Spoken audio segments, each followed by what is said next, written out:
Subscribe now and press the bell icon. Never miss an update. में पूछा जाता है कि एक्सेल में कितने रो और कितने कॉलम होते हैं। अब या तो आप उसे थ्योरेटिकल पढ़ें, कहीं किताब में जाके उसको याद करें, या फिर सीधे सीधे अपने एक्सेल पर प्रैक्टिकल करके देखें। आपको पता चल जाएगा कि कितने रो और कितने कॉलम होते हैं। और इसका बहुत आसान सा तरीका है। आपको सिंपल यहाँ पर कॉलम और रो के बीच में एक ये जो नोट दिखाई दे रहा है, इस पर क्लिक करना है। और जैसे ही आप इस पर क्लिक करेंगे और आपको दिखाई देगी सबसे पहले रो की संख्या जो है 10,48,576। उसके बाद आपको कॉलम दिखाई देंगे जो है 16,384। अब इस पर जाया कैसे जाए, यानी सबसे लास्ट वाले कॉलम पे आप कैसे पहुंच सकते हैं और सबसे लास्ट वाली रो पे आप कैसे पहुंच सकते हैं। तो रो पे पहुंचने का तरीका मैं आपको बता देता हूं। आपको कंट्रोल के साथ में प्रेस करना है डाउन एरो का बटन। जैसे ही आप इस पर क्लिक करेंगे तो आप सबसे लास्ट वाली रो पे पहुंच जाएंगे और दोबारा से ऊपर पहुंचने के लिए आपको कंट्रोल के साथ अप एरो का बटन प्रेस करना है और आप सबसे ऊपर पहुंच जाएंगे। और सबसे लास्ट वाले कॉलम पर जाने के लिए आपको प्रेस करना है कंट्रोल के साथ में राइट एरो। तो आप देखेंगे यहाँ पर जो सबसे लास्ट वाला कॉलम है उसका नाम भी आप पता कर लीजिए, ये है XFD। और सबसे पहले कॉलम पर पहुंचने के लिए आपको वही कंट्रोल के साथ में लेफ्ट एरो को प्रेस करना है। तो इस तरीके से आप एक्सेल में चारों तरफ घूम सकते हैं। और अब हम बात करते हैं एक्सेल के कुछ बेहतरीन फॉर्मूलेज की। तो आप यहाँ पर देख रहे हैं नीचे 3 शीट्स दी गई हैं। आपने और भी शीट्स बनाई होंगी, और अगर आपको कीबोर्ड की सहायता से अपनी शीट्स को स्विच करना है, यानी एक शीट से दूसरी शीट पर जाना है, अगर आप पहली शीट पर हैं और आपको लेफ्ट से राइट की तरफ जाना है तो आपको प्रेस करना होगा कंट्रोल के साथ में पेज डाउन बटन। तो आप देखेंगे आप लेफ्ट से राइट की ओर चलना शुरू कर देंगे। और अगर आप आखिरी शीट पर हैं और आपको पहली शीट पर जाना है तो कंट्रोल के साथ में पेज अप बटन को प्रेस कीजिए, तो आप पहली शीट पर आ जाएंगे इस तरीके से। तो आप जैसा कि देख सकते हैं मैंने यहाँ पर एक छोटी सी लिस्ट बनाई है जिसमें दिवाली से संबंधित सामान मैंने यहाँ पर लिखा है। अब जो सामान मैं लेकर आ गया हूँ उस पर मुझे लगाना है राइट का निशान, और जो नहीं लाया हूँ उस पर मुझे लगाना है क्रॉस का निशान। तो आप देखेंगे यहाँ पर ये मैं जल्दी जल्दी यहाँ पर टिक लगा चुका हूँ। जो भी सामान मैं लेकर आया हूँ उसमें मैंने राइट लगा दिया है, और जो नहीं लेके आया उस पर मैंने क्रॉस लगा दिया है। अगर आप भी ऐसी चेकलिस्ट बनाना चाहते हैं तो ये वीडियो पूरा देखिएगा। तो हम जान लेते हैं कि ये हमने कैसे लगाया है। इसका तरीका बहुत ही सरल है। पहले यहाँ से मैं ये चेकलिस्ट वाला कॉलम है इसको हटा देता हूँ। तो आप इस तरीके की एक लिस्ट बना लीजिए, जितनी भी लंबी हो आपकी, कोई फ़र्क नहीं पड़ता है, क्योंकि हमें यहाँ बार बार कोई कोडिंग या कुछ भी नहीं करना है। अब जिस कॉलम में आपको राइट और रॉन्ग लिखना है उसको ऊपर से सेलेक्ट कर लीजिए, जिससे वो नीचे तक पूरा सेलेक्ट हो जाए, ताकि आप जितनी भी बड़ी लिस्ट बनाएं तो बड़े आराम से आप उसको टिक लगा सकें। अब यहाँ पर आप चले जाइए फ़ॉन्ट वाले ऑप्शन में, और यहाँ पर सबसे नीचे स्क्रॉल कीजिए। ये फ़ॉन्ट आपके सभी के सिस्टम में होता है, इसका नाम है विंडिंग्स 2। इसको सेलेक्ट कर लीजिए। अब यहाँ पर चूंकि हमने फ़ॉन्ट सेलेक्ट कर लिया है तो अभी हम जब फ़ॉन्ट को यूज़ करेंगे तो वो फ़ॉन्ट यहाँ पर डिस्प्ले होने लग जाएगा। ये फ़ॉन्ट आपके फ़ॉन्ट से कुछ अलग होता है। यहाँ पर आप के दबाएंगे तो 2-3 टाइप होगा, ऐसे कुछ फ़ॉन्ट होता है ये। लेकिन हमें यहाँ पर इस्तेमाल करना है राइट का और रॉन्ग का। राइट के लिए आपको शिफ्ट के साथ में P बटन को प्रेस करना होगा, और रॉन्ग के लिए आपको शिफ्ट के साथ में O बटन को प्रेस करना होगा। तो यहाँ पर आप देखेंगे जैसे ही मैंने शिफ्ट P दबाया तो राइट टिक आ गई, और जैसे ही मैंने शिफ्ट के साथ O दबाया तो रॉन्ग का आ गया, यानी क्रॉस का आ गया। ये चीज़ अभी नहीं आई है।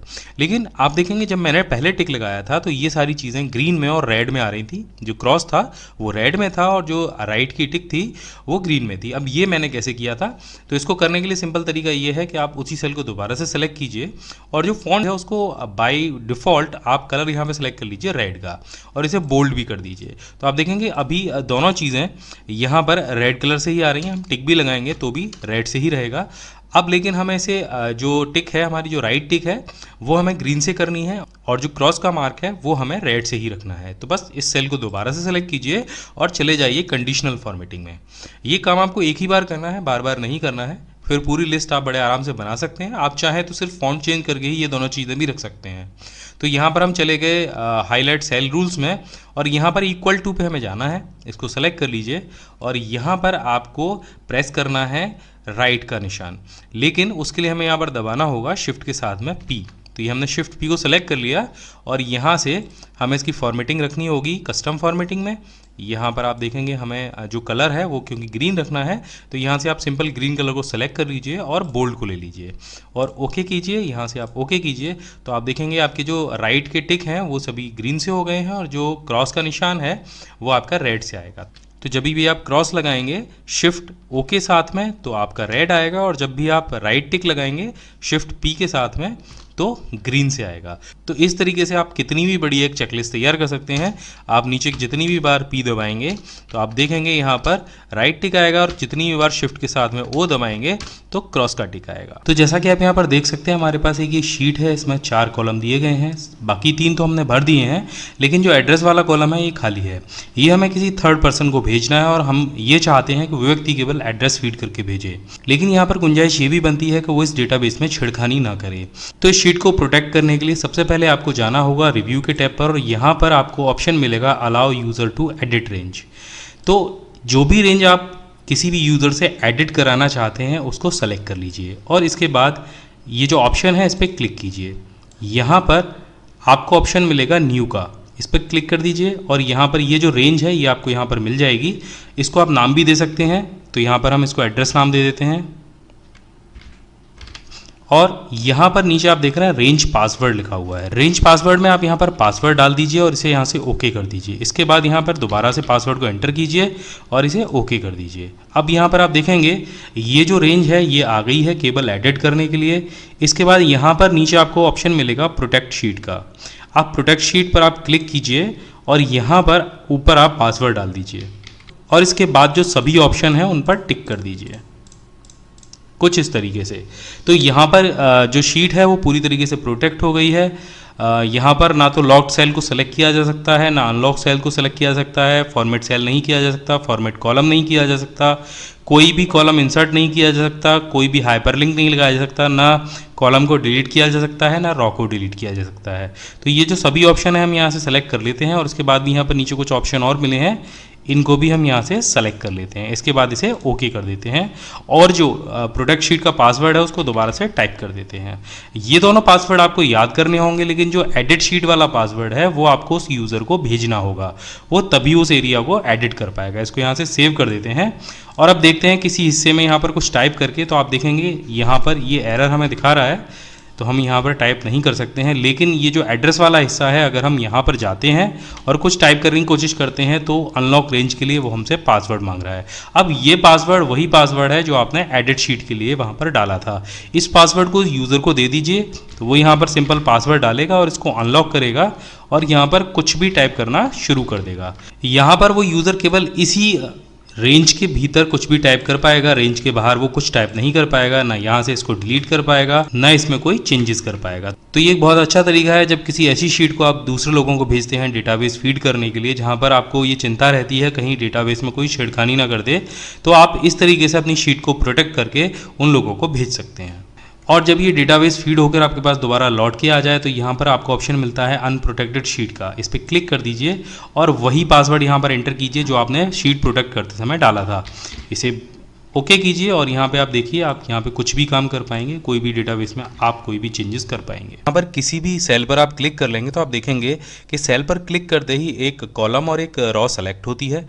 तो अगर आप सेलेक्टेड रॉ को हाइड करना चाहते हैं तो सिर्फ कंट्रोल के साथ 9 बटन को प्रेस कीजिए, तो आप देखेंगे वो जो रॉ है वो हाइड हो जाएगी। इसी तरीके से अगर आप कॉलम को हाइड करना चाहते हैं तो कंट्रोल के साथ 0 बटन को प्रेस कीजिए, तो वो जो कॉलम है, जो सेलेक्टेड कॉलम है वो हाइड हो जाएगा। एक से ज़्यादा करने के लिए आप एक साथ उनको सेलेक्ट कर सकते हैं। देखिए कुछ इस तरीके से मैंने ये बी से लेके डी तक के जो कॉलम है वो सेलेक्ट कर लिए हैं, और कंट्रोल के साथ 0 प्रेस करने पर ये एक साथ में हाइड हो जाते हैं। अब इनको अनहाइड कैसे करते हैं? तो रॉ को अनहाइड करने के लिए आपको वो एरिया सेलेक्ट करना होगा जिसके बीच में रॉ हाइड है। कीबोर्ड से प्रेस करना होगा कंट्रोल और शिफ्ट के साथ में 9 बटन दोबारा से, जो रॉ आपकी हाइड हुई थी वो अनहाइड हो जाएगी। अब चूंकि एक्सेल 2007 में कॉलम को अनहाइड करने का शॉर्टकट नहीं है, तो इसलिए आपको वो मैनुअली करना होगा। आपको यहाँ से सेलेक्ट करना होगा और राइट क्लिक करके इसे यहाँ से अनहाइड करना होगा।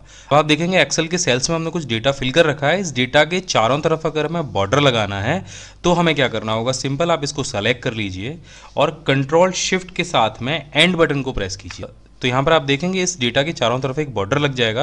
अब इस बॉर्डर को आपको हटाना है तो आपको क्या करना होगा, आपको सिंपल इसे सेलेक्ट कर लीजिए और कंट्रोल शिफ्ट के साथ में अंडरस्कोर बटन को प्रेस कीजिए। तो आप देखेंगे ये जो बॉर्डर है वो हट जाएगा। तो आप देखें यहाँ पर कुछ नंबर्स लिखे हैं। अगर आप चाहते हैं कि करेंसी में कन्वर्ट हो जाए, साथ में दशमलव के 2 स्थानों तक 0 भी आ जाए, तो बस आप इसको सेलेक्ट कीजिए और शिफ्ट कंट्रोल के साथ डॉलर बटन को प्रेस कीजिए। तो आप देखेंगे जो आपके नंबर्स हैं वो करेंसी में तो कन्वर्ट हो ही गए हैं, साथ में दशमलव के बाद 2 0 भी आ गए हैं। अब बात कर लेते हैं किसी भी सेल को परसेंटेज में कैसे कन्वर्ट करते हैं। तो सिंपल आप सेल को सेलेक्ट कर लीजिए जिसको भी आपको परसेंटेज में कन्वर्ट करना है और शिफ्ट और कंट्रोल के साथ में जो प्रतिशत का बटन है उसको प्रेस कर दीजिए। तो आप देखेंगे इस सेल की जो फॉर्मेट है वो प्रतिशत में कन्वर्ट हो जाएगी। अब यहाँ पे जो कुछ भी नंबर लिखेंगे वो अपने आप परसेंटेज में आएगा, जो कि पहले नहीं आ रहा था। जो शॉर्टकट मैं आपको बताने वाला हूँ, इससे पहले मैं एक फैक्ट और आपको बताता हूँ। एक्सेल के किसी भी सेल में जो भी नंबर लिखा होता है, अगर उस सेल को आप डेट फॉर्मेट में कन्वर्ट करते हो तो वहाँ पर एक डेट आ जाती है, और वो जो डेट होती है वो क्या इंडिकेट करती है मैं आपको समझाने वाला हूँ। हमारे कंप्यूटर का जो कैलेंडर होता है वो सन 1900 से स्टार्ट होता है। एक्सेल का भी इसी तरीके से होता है। तो अगर आप किसी सेल में एक टाइप करके उसको डेट फॉर्मेट में कन्वर्ट करेंगे तो वो जो डेट आएगी वो आएगी 1 जनवरी सन 1900। मैं आपको करके दिखा देता हूं। हमने कंट्रोल शिफ्ट के साथ में प्रेस करना है सिर्फ हैश बटन को।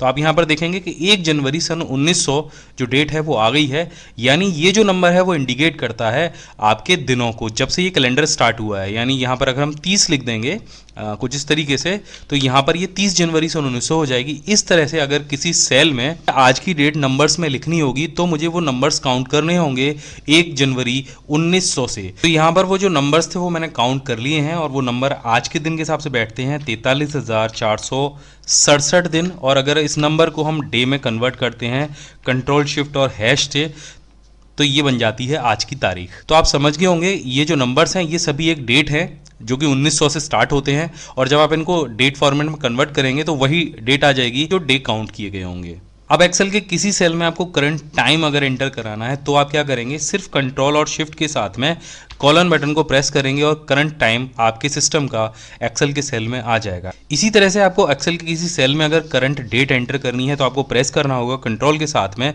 सेमी कॉलन बटन, और आप देखेंगे यहाँ पर जो करंट डेट है वो डिस्प्ले होने लग जाएगी।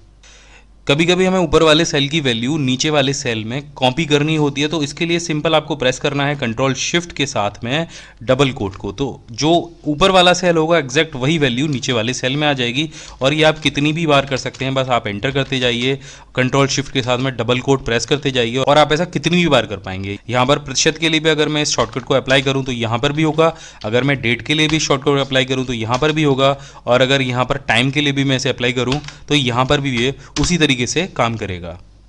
इसी तरह से अगर आपको कोई फॉर्मूला ऊपर वाले सेल से कॉपी करना है नीचे वाले सेल में, जैसे इन सभी में मैंने फार्मूला लगा रखा है सम करने का, और यही फार्मूला मुझे सेम इस सेल में चाहिए, तो कंट्रोल के साथ में सिर्फ सिंगल कोट बटन को प्रेस करना है, और वो जो फार्मूला आपको ऊपर वाले सेल में होगा वो जो का त्यों नीचे कॉपी होके आ जाएगा। बस इसे एंटर कर दीजिए और आप अपना काम कर पाएंगे। अब ये जो आखिरी फार्मूला है ये आपके बहुत काम का हो सकता है। कभी कभी एक्सेल की शीट में लगे हुए सारे फार्मूलेज हमें देखने होते हैं, चेक करने के लिए भी कि हमने किन किन सेल्स में फार्मूला लगाया है, किन किन सेल्स में नहीं लगाया है। तो सिंपल आपको कंट्रोल के साथ में प्रेस करना है टिल्ड बटन को, जो कि आपके एस्केप बटन के बिल्कुल नीचे होता है। जैसे ही आप इसे प्रेस करेंगे तो आपके एक्सेल शीट में लगे हुए सारे फार्मूले आपको डिस्प्ले होने लग जाएंगे, और आप चेक कर सकते हैं आपने किस शीट में कौन सा फार्मूला अप्लाई किया है और कैसे लिखा है।